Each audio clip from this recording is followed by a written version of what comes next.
Insert the panel object when working in the various level views.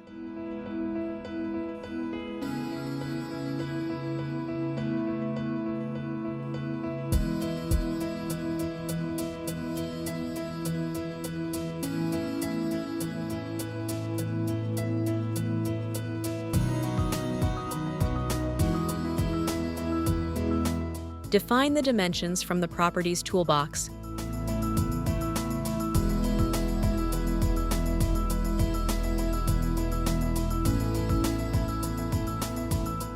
Or determine them from 3D view.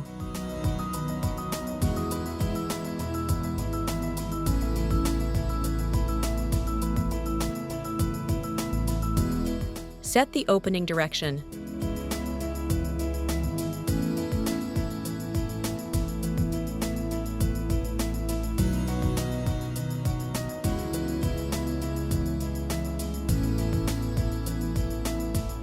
Panels can also be inserted directly in 3D view.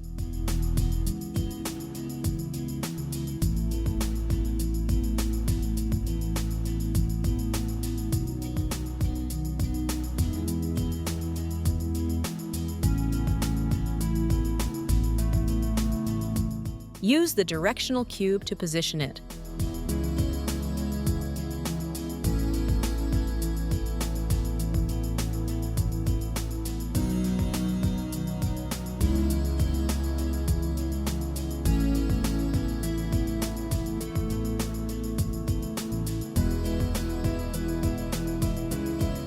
Complete your modeling process.